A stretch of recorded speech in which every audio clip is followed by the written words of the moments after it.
What's up, everyone? It's Sam here from Wall Street Mastermind. And today I'm here with another client interview for you guys, this time with our client Sriman, who recently got his summer 2020 internship.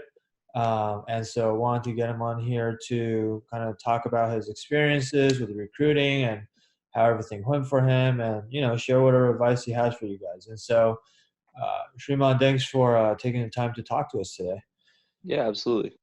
So before we kind of dive in, let me just, why don't we just kind of give everybody an introduction of kind of who you are. So I think you first came to us, what was it, like the beginning of sophomore year, like right at the very beginning, I want to say, like September maybe? Yeah, somewhere around that time. Okay, cool. And originally when you first came to us, obviously, by the time you came to us, you wanted to do investment banking. But originally, when you first got to college, you were actually on the pre-med track, right? Mhm. Yeah, so I guess to kind of shed a little bit of light there. Kind of throughout, just like growing up and everything, pre-med or medicine has always kind of really been an interest. Like in high school, for example, I did research, I competed in science fairs, things like that. So I was definitely interested in the space, but I think it's as I was kind of getting closer to college, I had to really start thinking about whether medicine was for me. And to an extent, it kind of felt like I was on this program track. And for me, what that was that I knew that if I wasn't passionate enough, one, I don't think I'd be able to like survive like 10 years on that track. And two, even if I did, I didn't have confidence that I'd be able to be a good doctor or good whatever it is that I would be doing with that degree, which Right. ultimately led me to consider other opportunities. And it was around that time actually that I talked to one of my uncles who I knew worked in finance, but I didn't really know what he did. I wasn't necessarily asking for career advice, but we just happened to meet up at like it was kind of like a family reunion, and we were just talking, and that's when he kind of told me about like what he did on a daily basis. And for reference, he used to be an MD at a leading, almost elite boutique, I guess, investment bank, and that got me really interested to start. And from there, I took initiative on my own to really try and figure out what investment banking was, like what I could do, what opportunities it afforded. And I think that's what really kind of kept me going through kind of college apps. It really directed my focus on, business schools, just really anything that would be able to get me to investment banking in the future. Got it. And yeah, like honestly, I'd say like that's probably where my interest in banking really started. So it actually started senior year of high school then. Yeah. So Okay. So earlier than most people. Uh, uh, and then so then you got to college, and then your first year in college, like what were you doing? I assume you were kind of doing things to kind of work towards that goal. yeah. So I guess my first year, I think a lot of it was just a huge like learning curve. Like I didn't really know how to like network or know how to answer technical things like that. I kind of just used things I found off of forums, tried to identify what seemed like best practices. I tried to like reach out to firms nearby, things like that. Nothing was really working out, and I think the biggest thing with that was that I didn't really have like a toolkit. I didn't really know like how to like network. I didn't really know how to progress things forward. That I didn't really know how to land an offer, things like that. I think so my freshman year was kind of spent really just trying to figure things out on my own, which is which kind of sucks because I wouldn't say banking is necessarily like an intuitive field. Like I think that really like knowing what you need to do to get to where you want is just incredibly important, just given how competitive a field it is. Right. But I ended up so my parents actually happened to know another family whose son was a VC.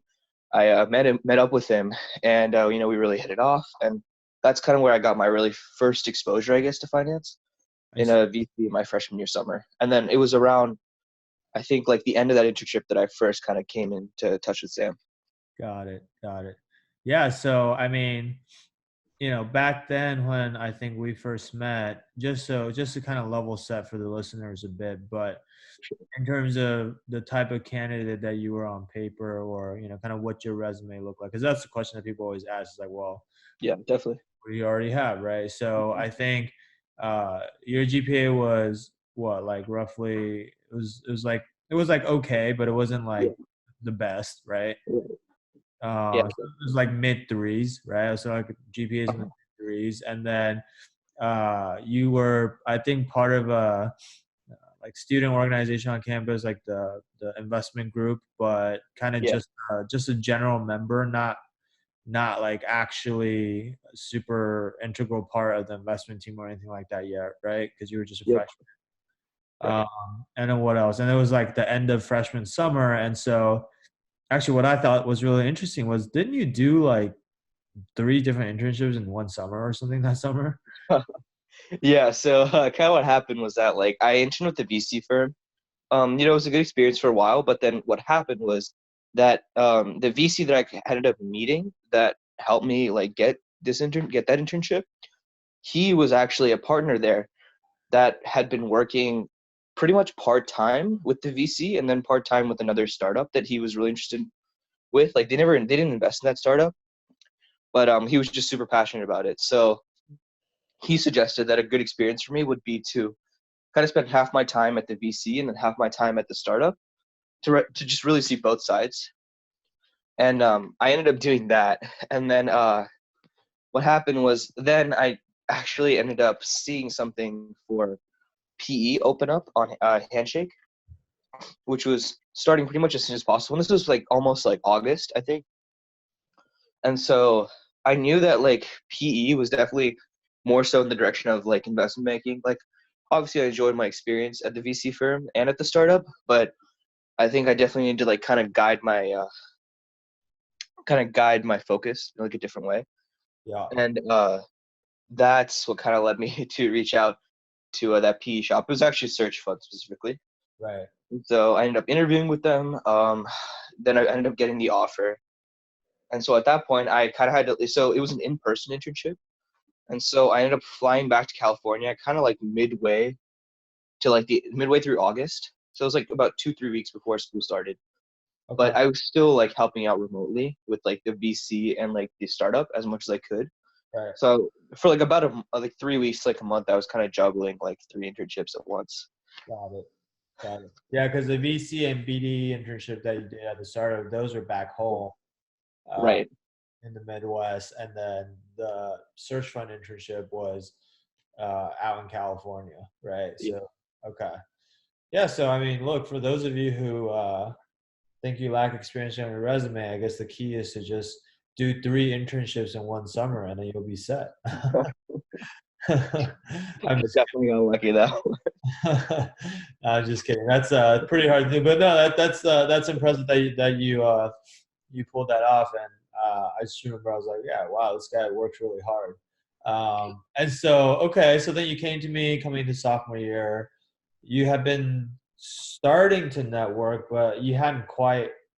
I guess you had compiled a list of people that you want to network with, but you hadn't actually started networking. Is that right? Yeah. So it's kind of funny because like I remember still like I think it was during our strategy call that like I was definitely like one of those like freshmen slash sophomores that kind of come in. I'm just like, oh yeah, I already got my ground on like, my feet on the ground. I'm like networking things like that. And I think I showed you like a list or told you maybe about a list of like 30 bankers, something like that. Because I thought that was a lot at the time. You said 60 at the time, I think. Oh, was it 60? Yeah, Yeah. my it's yeah, it was a while back. But and so I thought that was a huge number. And that's kind of how I came in because I knew like obviously networking was important to investment banking, but like it's not even that I just didn't know how to do it. It's not even. It's just that even as I was doing it, I didn't even know what I was doing wrong because I didn't really have kind of that extra eye. Yeah. Yeah, sure. So like I think I remember at that point you told me like, yeah, I've compiled a list of 60 bankers Yeah. I want to that I want to talk to, but I'm not really sure, which way to go from here. Like from this point onwards, what do I talk to them about? And I have some questions I want to ask them, but I'm not really sure how to really progress from that to ultimately what you're really after is getting an internship or an offer, right? Yeah. Exactly. Like Yeah. Okay. So, and like, did you? So you say your uncle was used to be in banking, but he wasn't in banking anymore at the time, or he was still in banking? Oh no, actually, he pretty much had.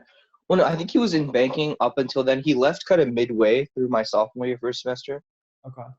So yeah, like So I believe exactly he when. wasn't really able to help you then because he left. Yeah, I mean, like he gave me like some people that to talk to, which were super helpful. But like again, the problem was that like even if I was networking, knowing how to convert that is just entirely different beast. Right, right. Because sometimes people think, oh, networking, I just, go have some coffee chats and ask them like the same questions that I always ask, like, oh, what is it like to be an investment banker? Or what do you like the most about your job? Or stuff like that. And then they think that's what networking is, and you just keep doing that as many times as possible. And Uh-huh. hopefully, fingers crossed, one of these people that you ask these questions to will then want to help you, right?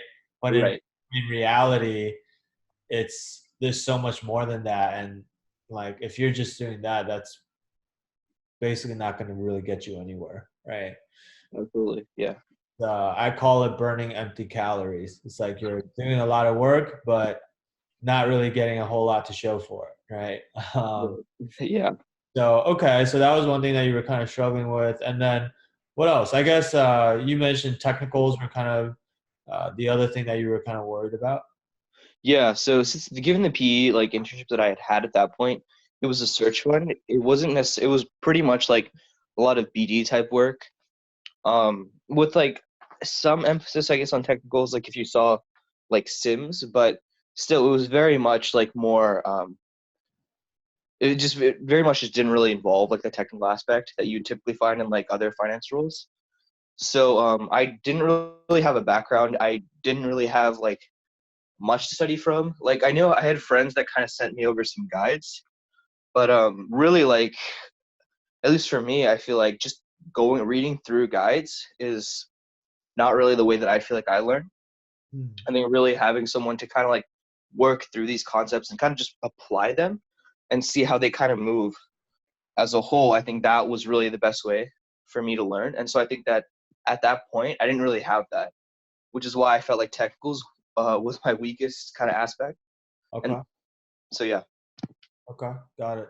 Yeah, and that's very common. Like most of the students that when they first come to Wall Street Mastermind, oftentimes people feel like technicals are their weakest point, right? Because Yeah. usually it's pretty early on. You might be a freshman or a sophomore, maybe, and you haven't really taken any accounting or finance courses in school, or even if you had taken accounting and finance courses in school, it's not like those courses are just tailored towards investment banking interviews, right? Like some of the theory that you learn in those classes apply, but they're not going to call it out for you and say, by the way, this is something you're going to get tested on in interviews. Like, do that, right? And so okay, so people struggle with technicals all the time, and you were part of that group.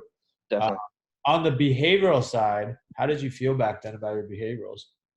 I thought I was honestly doing all right, like considering that pretty much like the VC position, the startup, and also like the PE, like a lot of my interviews are pretty much like just behavioral, just to kind of get to know me.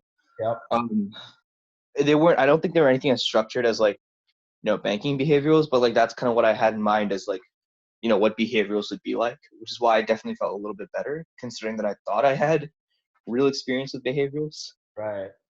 Right. Yeah, and that's again very similar, very common, which is most people when they first come in, they're really worried about the technicals. On the behavioral side, they're not as worried because they've had other interviews up to that point. Not investment banking interviews necessarily, but they've had other interviews, maybe for other internships that they've done or for clubs that they've joined on campus. And those interviews are mostly behavioral, and because they got those jobs, they feel like they're probably pretty okay there, right? And so that was the case with you as well, right? Uh, Cool. So, okay, we could put a pin in that, and we'll come back and talk about that later. So then you came to us because, okay, there were some things that you felt like you needed help with, but before we even talk about that, like, what made you want to do banking? Like, obviously, yes, you talked to your uncle about it, but like, what about banking really piqued your interest, I guess, or like what was your motivation? Yeah, so for me, I kind of like as I was learning more about banking, I'm not gonna lie, I think like definitely as like a senior in high school, I was very just like, oh wow, it's such a prestigious field to kind of work in. Like it'd be Right. really cool if I could do that. And I feel like everyone does have that kind of phase, but I think that as I kind of learned more and more about the field, I think what really interested me the most was one, the fact that you have such a steep learning curve. You're working with different kinds of companies like every single day, and I guess the best way that I can put how that works is that to me, kind of working with each and every company is like telling the story of all these different companies. And as I'm interested kind of in technology, like essentially these companies are doing very innovative things, very new things. And so kind of being able to tell the story of that company to like buyers or potential investors, I think is just a really fascinating way to learn about new things that I'd never learned about. And so that kind of learning curve was definitely a very big part of banking for me. And on top of that, really the exit opportunities are pretty unparalleled to any job that you'll get out of undergraduate. Like Mm. I'm sure there's some that like compare, but like really like I think it gives you kind of like a brand name strong experience and then really just a launch pad to really figure out I guess what it is that you want to do beyond that. And that may also be like staying in banking. So I think it Right. was really those 2 points for me. Right. I don't know if there's another career path that really compares that to college. There's exit opportunities actually, or at least I can't really think of any. But like, Yeah, so me neither, so. what were some of the exit opportunities that you were maybe eyeing? Like, not that you knew for sure you wanted to do it, but that you Right. were usually keeping your eyes on. Yeah, so I mean I think the real big one for like everyone is always really PE. Uh huh. I was definitely interested in private equity, considering I'd been working with the search fund, and luckily, like as I was kind of progressing through that internship, I kind of got more responsibilities on the more technical aspect of like working on deals, Yep. and so I found that to be like a really interesting process, like through and through, like whether it be like building out models, like assessing market drivers, like just the whole kind of 9 yards. Like I thought it was super interesting, but now that I've kind of like done a banking trip this past summer, it's a very different perspective that you kind of take as like a PE investor, which obviously there's kind of more caveats to, but like I thought that learning kind of from the frame of an investor is something that just be a natural progression beyond banking. Yep. And it's something that I really enjoyed doing. So I think that as of now, like I think PE is probably, or even what back then was probably the opportunity that I'd consider to be like kind of next in line after banking. Got it. Got it. Okay, that makes sense. So yeah, I mean, if you want to do something like private equity or venture capital, like the most, I don't know, it might even be I would say for all intents and purposes, the only way into that is really to go through banking Oh, first. yeah, absolutely. Okay, so that's kind of what made this really important. And so, Mhm. what were you? Obviously, you had what your entire freshman year, Uh-huh. plus the summer after, plus I guess maybe even a little bit of your senior year of high school. Uh, what were you doing? What were you using to kind of prepare for investment banking recruiting during that time? Because at that time you hadn't joined Wall Street Mastermind yet, right? Right. So Yeah. what else were you using before Wall Street Mastermind, just to like kind of learn the things you needed to learn? Yeah, for sure. So it's kind of a mixed basket. For one, I may have touched on this, but like there were certain guides like that kind of upperclassmen have sent me, upperclassmen that have gone into banking, Uh-huh. that I was kind of like trying to be in contact with, just trying to really understand like what got them to where they are, whether it be like interview prep or like networking, things like that. Yeah. So that was definitely like one source of kind of help for me freshman year. On top of that, like kind of the guides that they sent me to just get me familiar with some of the technicals that come with banking. Which guides were those? The Breaking into Wall Street. Okay. So pretty common, popular guide that a lot of people use. Yep. Then kind of then on top of that, there was also people from this wasn't so much my freshman year, but like people at my PE internship, specifically like the managing partner. He went to Haas, or Haas for his MBA, and so he knew a lot of people kind of in the West Coast and primarily West Coast. And as I was interested in technology investment banking, that was definitely like an area of interest for me. So he definitely gave me a lot more like industry specific kind of insight Hmm. and just kind of really just gave me some connections that I could talk to just to get a better feel for kind of what banking is and like what it took for those people to kind of like get into banking as well. So Oh, yeah, like that. And I think it was really like Wall Street Oasis. It's kind of sad to say now that I think about it, but I'd say like that definitely has kind of added to like my freshman year. I definitely feel like I've learned a lot. Don't know what, or especially back then, definitely didn't know what was useful and what wasn't. But I did read it pretty actively. So yeah, you probably read it like every day, right? oh, yeah, yeah. I don't know. Like, did you set it as your homepage? I know people. I literally know people who set Wall Street Oasis as Oh, their. for real. Okay. No, I Um, don't think I set it as my homepage, but I'd always have like a tab open on my phone just like for new things as they kind of came up. So yeah, definitely not gonna hide that. But yeah. But like, well, no, that's interesting because I'm sure a lot of our listeners actually do exactly that, right? But so when you say in hindsight, it's kind of sad. Like, what do you mean by that? it's just like, see, like when someone's just thrown at you, especially when you don't know exactly what you're doing or how to navigate through any of that. The problem is that you're just gonna take what seems like best practice to you, which is generally not a good idea because like, how in the world do you know like what's good or like what's the right way to approach things? Like Hmm. you don't. You just kind of like take what sounds right Hmm. from arguably like a bunch of other kids that are probably like 20 years old, have either are recruiting for like so their summer analysts or have probably done a summer, something Right. like that. Like Right. very few full-time people, like full-time like analysts or like whoever just in finance are actually going to be on that site making a lot of those comments, making a lot of those posts. So in hindsight, it definitely was not the best source Right. for Right. really like being serious about getting into banking. Yeah, I mean, it's kind of crazy because I mean, Wall Street has been around for a long time, right? I think Yeah.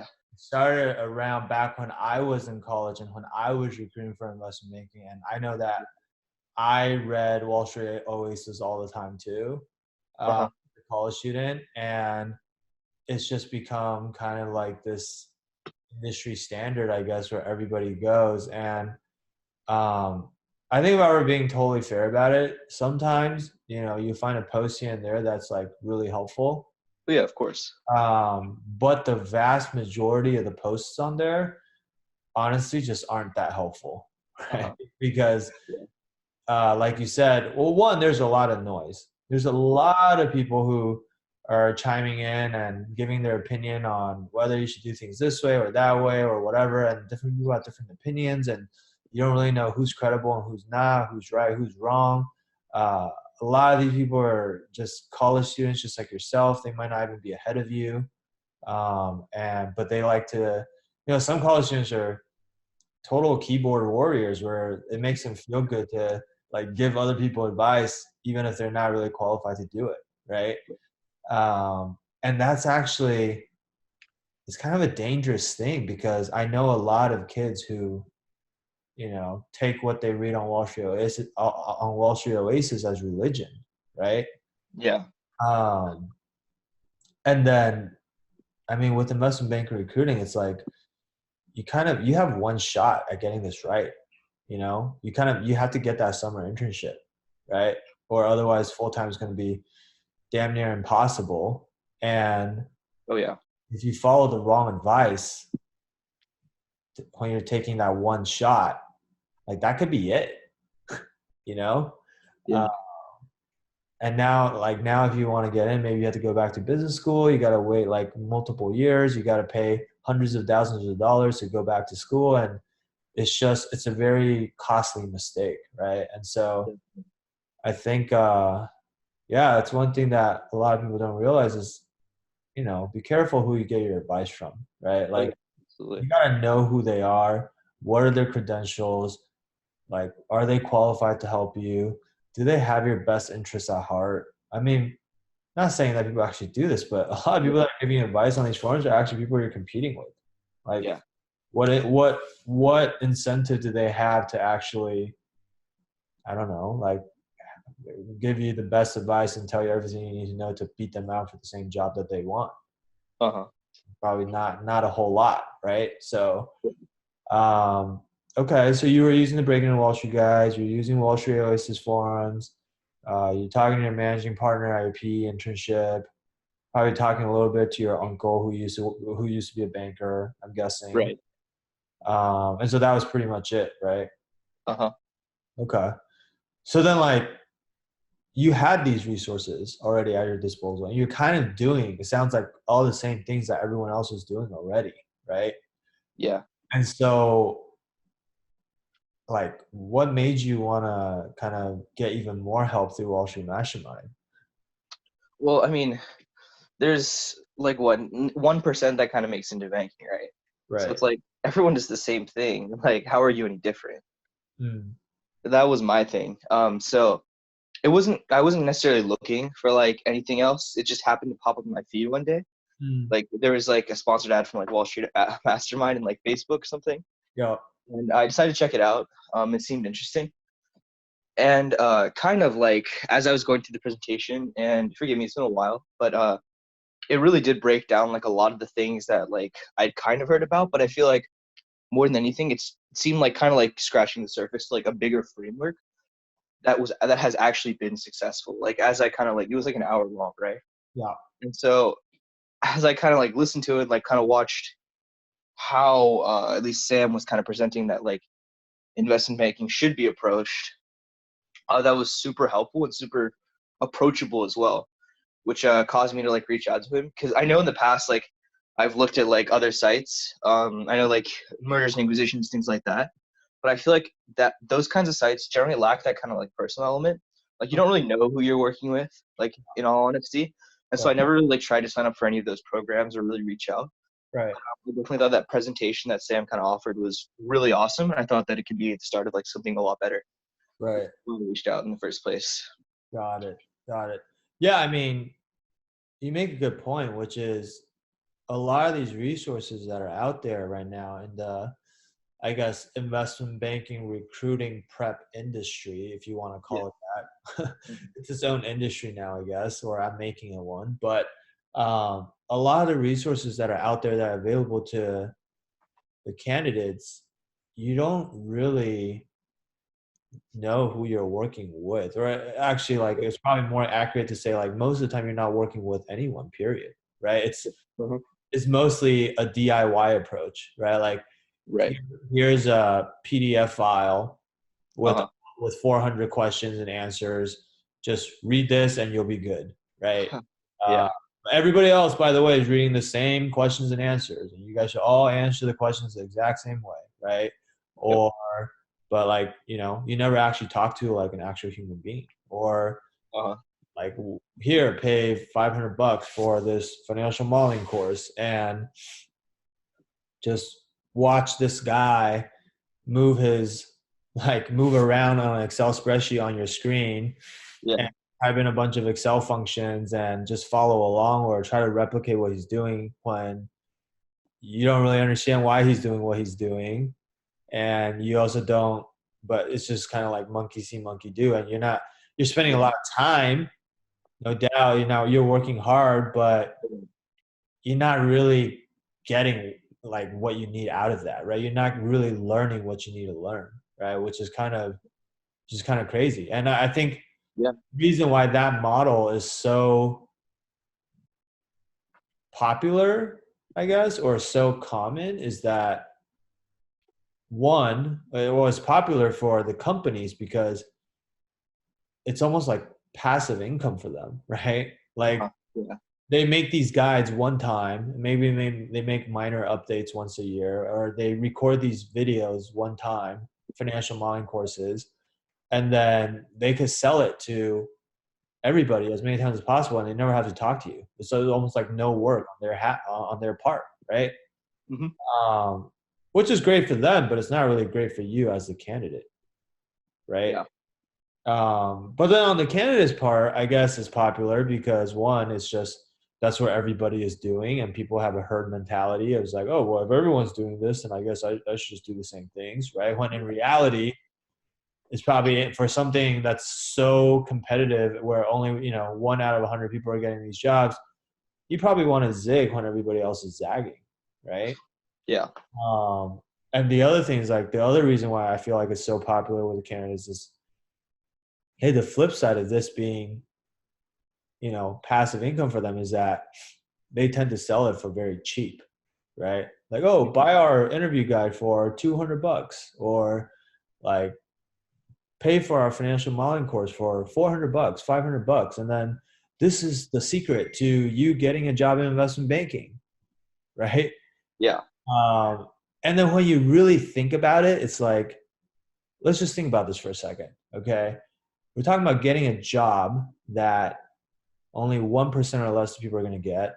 Talking about getting a job that's going to pay you what, $125,000 on average right out of college, Yeah. right? Versus the average college grad in the United States is currently making around $50,000 starting out, right? So you're telling me that if everybody just pays $200 or $500 for one of these, DIY interview guides or financial modeling courses, that's going to guarantee that you're going to get this job that pays you 2.5 to 3 times starting out. Like, why isn't everyone getting into investment banking already? Right? It's, Yeah.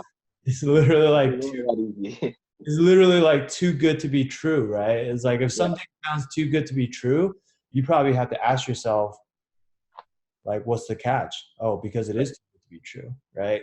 Uh-huh. Um, and so that's the thing that most people don't understand. Is like, it's scary to buck the trend. It's scary to like be different and do something that other people aren't necessarily doing, or get help that other people aren't necessarily getting. And it's just like, well, everybody else is doing it this way, so I'm going to do it this way too. Yeah, you could be a follower, but like the chances are you're going to end up like the 99% of the people that don't get jobs, as opposed to the 1% of people that do get jobs, right? Just like probability wise, it's more likely, right? Yeah, absolutely. So that's cool that you kind of understood that though, because I know a lot of people actually don't. So, uh, so then like you got into Wall Street Mastermind, Yep. and like, can you just kind of talk about your experience in there a little bit? Like, what did we do together? Like, what did you find? Like, what did we help you with? What did you feel like? What were the most helpful parts of the program for you, I guess? Yeah. For sure. So I think it kind of really starts off with first kind of like looking over your resume. And I think the biggest thing that kind of was I wasn't really sure about was really just kind of like one, how to like pitch my or frame my experiences. And I think that that was like a really huge lift for me as I kind of saw how that transformed over like the first week too. Um, as I kind of read it, like it almost felt like I was a different person entirely. Mm. And I think that was really big for me because like I think that it definitely was able to better highlight why I'd be a good fit for things like banking. Like honestly, I even kind of believed it after reading read that like kind of first turn of like the resume. So there was definitely that. And then kind of like following that. Wow, hold on. So I wanna stop you there for a second. So you're Yeah. saying that yes, we redid your resume, right? Because that's one of the first things that we do for all of our clients, right? Yeah. But coming in, I mean, you have probably already put in a lot of work to your resume already, right? Because you've done multiple internships, you've had to apply to all these different jobs and whatever. So, did you think that your resume could change that much, or?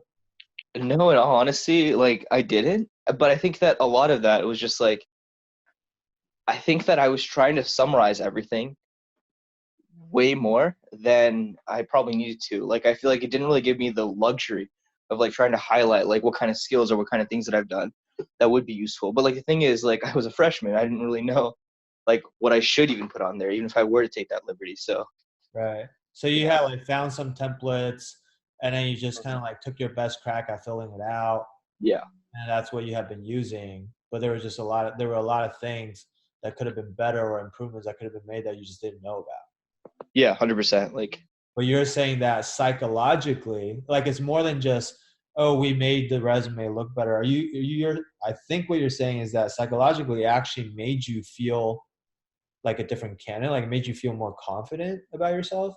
yeah, that's definitely what I was getting at because it definitely made me more confident. But I think that as I kind of like learned how you made changes to it, I think it gave me a better understanding of the kind of skill set that banking would require and like how I guess, meeting more of that skill set than I originally imagined.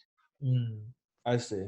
So that's powerful, right? Because then that's like a shift that you made internally, Oh yeah, absolutely. Like which then probably trickled down to all other aspects of recruiting. Like even as you go out and you network with people and you uh send your resume, or as you apply to jobs, or as you sit in front of an interviewer and they have your resume in front of them, like you just feel more confident, period.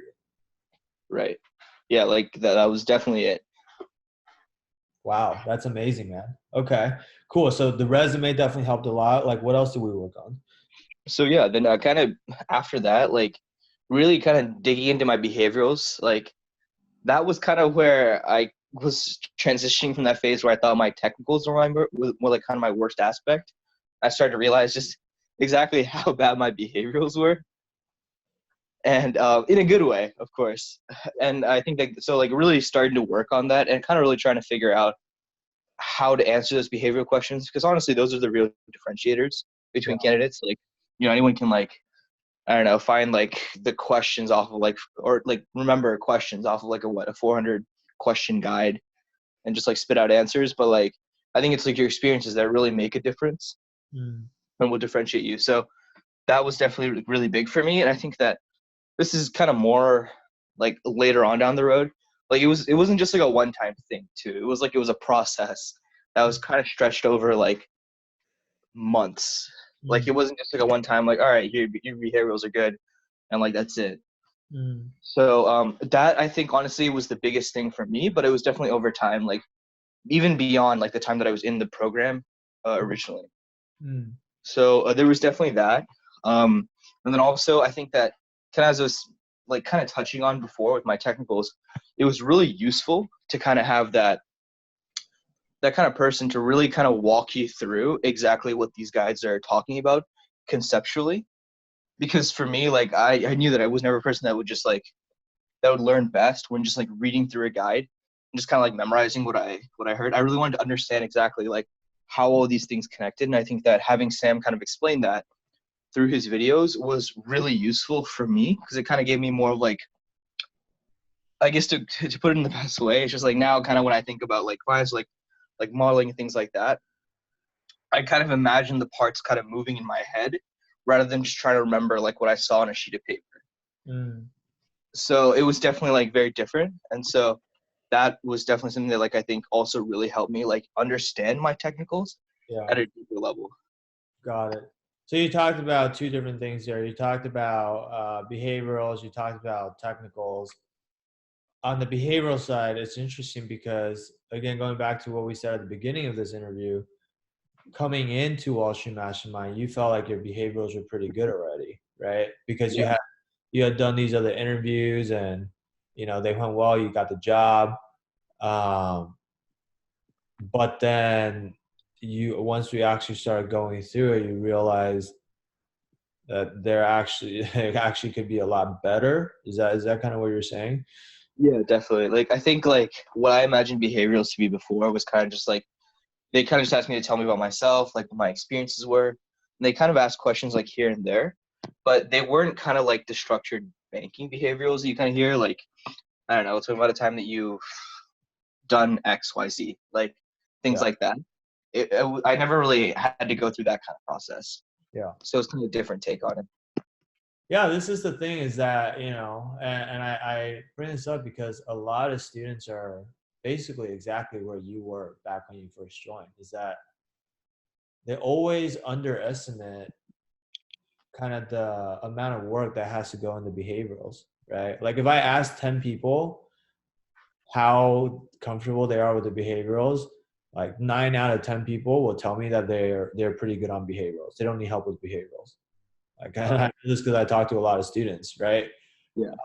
Usually, if those students don't join the program, once we actually work on their behaviorals, they always, oh wow, actually I did need help with the behaviorals, right? So it's just like similar to what you said about your resume, and like you were kind of already putting your best foot forward before you had a template and you filled it out. It's a case of just you don't know what you don't know, right? Right. And Uh-huh. that's actually the most dangerous when you don't know what you don't know, because if you don't know, like what needs to be fixed, and you think that everything's good, then you're not going to fix those things, right? Yep. Um, and I think like the challenge with behaviorals is that technicals, I mean, it's pass fail, right? You Uh-huh. either know the answer or you don't, right? With the behaviorals, the way I describe it is you're being graded on a curve, right? That's really what it is, because it's not like, oh, if you say these phrases or these words in this order, then that's going to be a good answer, right? Like there's no such thing, right? And so, but you're being graded on a curve relative to the rest of the candidate pool and what they're saying for their behaviorals, right? Mm-hmm. And so most people, when everybody feels like they're pretty good with behaviorals, well, somebody's got to be wrong because we're being graded on a curve, right? Uh-huh. So the first thing is that most people don't even realize, they don't know precisely where they are on that curve.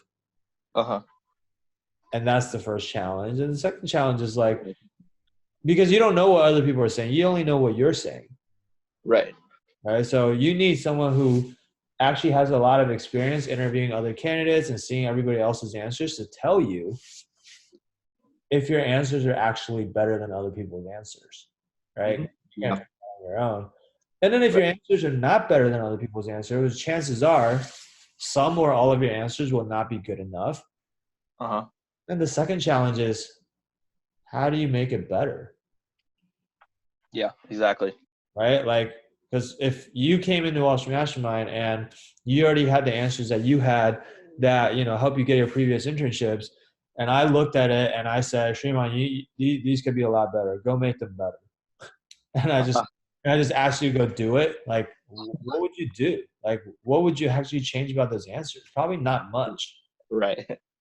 right? Because you don't know. Like, Of course. these are my answers for a reason, because I think they're pretty good. I came up with them myself. And so you can't be the one to diagnose yourself. Like if you get sick, you're gonna go to the doctor. You're not gonna sit at home and be like, oh, let me see, like this is what's wrong with me, and then like write Yeah. yourself a prescription, right? It doesn't work like that. You're not gonna see those things. Or like your English professor is not gonna ask you to grade your own essay, right? That's kind of like what people are doing, Yeah. which when you really think about it is kind of absurd, right? No, it's completely fair. So that's like on the behavioral side. And so it's interesting because, and we'll talk about technicals too, but ultimately by the end of the program, like technicals weren't the thing that was like kind of the make or break for you, right? Like ultimately when you got the offer, it actually was the behaviorals, right? Yeah, it's funny because like the bank that I ended up eventually signing with, even my super day, first rounds, like everything, I was only asked two technical questions the entire time. Mm.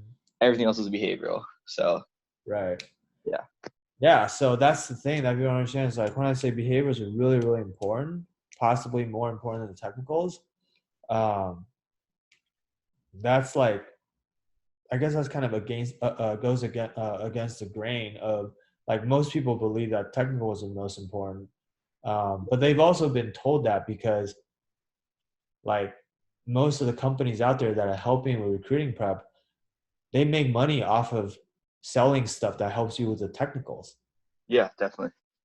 And so everyone's like, oh, I gotta study technical. I gotta like take financial modeling courses and whatever. It's like you don't need any of that. You don't need financial modeling courses, right? Uh, Um, And so on the technical side, then, like obviously you came in having a lot of trouble, and so the thing you mentioned is that hey, having these videos, having me kind of like walk you through these concepts and teach it to you made a big difference as opposed to just you reading it on a page, yeah. because you're actually like applying this knowledge. So like, Right. why do you think it's different? Just like reading something on your own and like an interview guide versus like having someone actually teach it to you. Like, what's the difference though? I guess I like to think about it as like learning three-dimensionally versus learning two-dimensionally.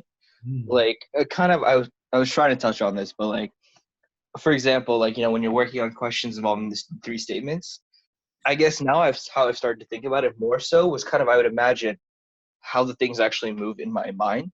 Uh-huh. like where changes are being made. But then like when you're reading from like a piece of paper and you're just memorizing it, like you're not gonna have that. I feel like flexibility. At least for me, like I knew I wouldn't have that kind of like flexibility in my thinking. And two, like they're not gonna ask you questions that are straight from the guides because chances are like they probably read it at some point themselves. Right. They're gonna ask you things that are kind of spins on that, maybe like entirely different questions as well. So learning how to apply it is incredibly important. And like I think like that really hit, especially like early on, like with one of the firms that I interviewed with, when they asked me about a concept that I didn't really know, Yeah. I was able to actually like get it right because I kind of just thought about it how I normally would.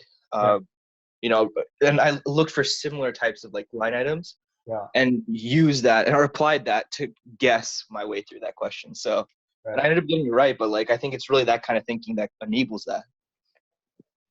Right. Yeah. No, absolutely. I think 3D thinking versus 2D thinking. I love that. I've never heard that one before, but I think I might steal that from you. But the way I tell people is always like there's basic understanding, which is just like when people read it on a page, they feel like it makes sense to them. It's like, oh yeah, I get this. Like I'm reading it, it makes sense to me. This is how a DCF works or whatever, right? Then Yeah. like second, that's where most people start. And then the second level is like cognitive understanding, which means like not only do they feel like they understand when they read it on a page, but they've memorized it, right? Right. And this is where most people stop is that, oh, I got the 400 question guide. I'm going to memorize all the answers in here front to back, right? Uh-huh. And it's like, okay, that's great. Now you've memorized that. And so as long as they ask you one of these 400 questions that you memorize exactly the way you memorized it, you're going to be able to get the right answer, right? Yeah. Problem is, all the interviewers know that everybody's reading the same 2 or 3 guides that are out there. Oh, Breaking Wall Street, 400 Questions, Wall Street Oasis, whatever, right? Yeah. Um, and so they're not going to ask. They're not going to ask every single candidate the same questions that everyone's already memorized. Because what information does it actually give them? Like, how does that even help them determine who the good candidates from the bad candidates? It doesn't, right? Yeah. Absolutely. And so in an interview, they're always going to switch things up, change the numbers, change the assumptions, disguise the question a little bit, ask you a different variation, test you the same concepts, but just in like a slightly more difficult way to see if you actually understand what you're doing, right? Yeah. And so the level that you're talking about is like the third level, which I call like physical mastery or like it's application knowledge, right? Right. It's just like memorizing the stuff anymore. So you know how to apply this knowledge to different situations, which is what you're actually going to have to do on the job, Yeah. right? Yeah. Definitely. And so it's hard to get to that third level just by reading stuff on your own because you need someone who's more of an expert already and has already connected all the dots themselves and they understand it and they're good at teaching it to you because not all experts are actually good teachers, right? Right. But you need Uh-huh. someone who's like sometimes you have good professors, sometimes you have bad professors. Like all of your professors are probably experts in their field, but some of them are really good at teaching you, and others are not, right? So you Yeah. need someone who's not only good at what this subject matter is, but you need them to be good teachers so that they can help you become really well versed in and help you get to the level that they're at and help you connect all the dots that you don't currently see on your own. Right. And then like the way that you know whether you actually truly understand this stuff is if you're able to teach this stuff to someone else, Yeah. right? Uh-huh. And most people never get there. Right. And so obviously you got there, which is great, which is why you have a job.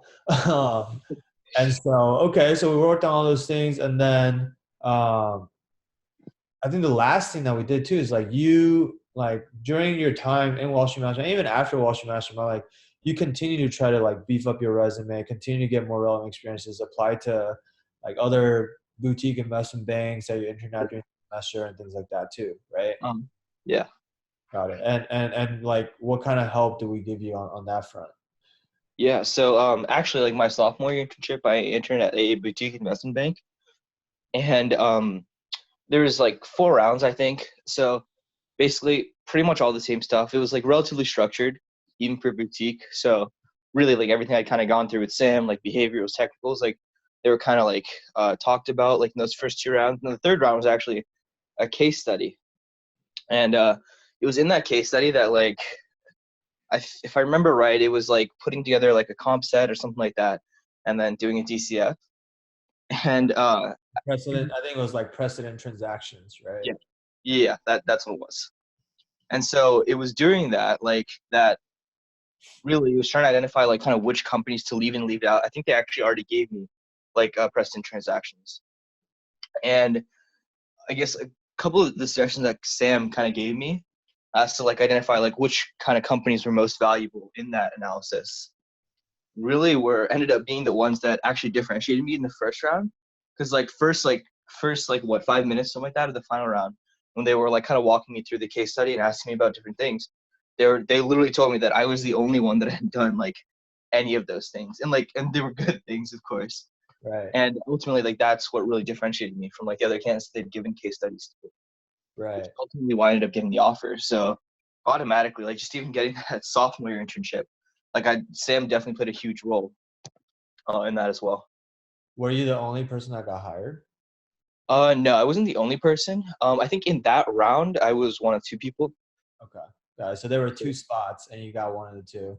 Yeah, and like the others were like super well connected. Like they were I think they knew like the managing partner or something like that, or they're like parents or family friends. I see. Okay. So I mean, That wasn't really a fair fight, but that's okay. yeah, Uh, so this is like a perfect example of like application knowledge, right? Which is this firm, even though it's just like a boutique investment bank, software, some internship, like they weren't even just asking you, oh, how do you do comps? How do you do precedent transactions? How do you do DCFs? They actually had you do a real life case, yeah, doing these analyses, showing them you can actually do it, and then you probably didn't have that much experience doing this kind of stuff, and so not the point. going through it together and me pointing out how bankers usually do these analyses, you were able to kind of do certain things to your analyses that nobody else knew they should have done, right?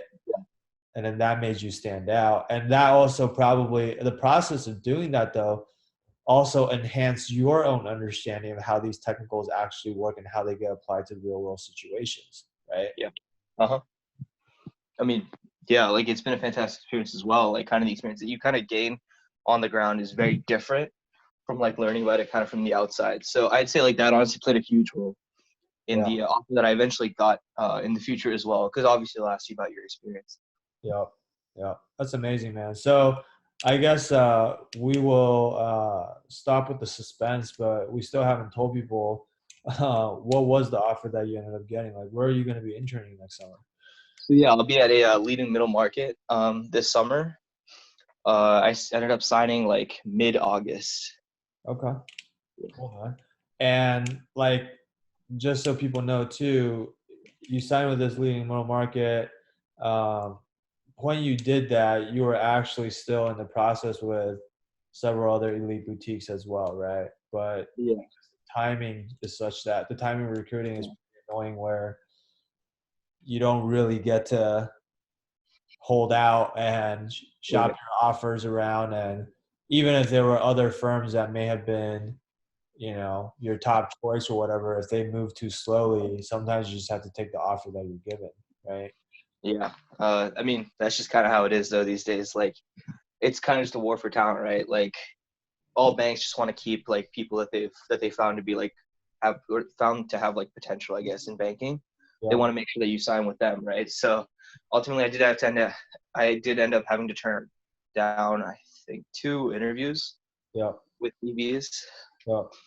So that was, but like I did really like the people that I talked to with my firm. So honestly, like no regrets, honest at this point.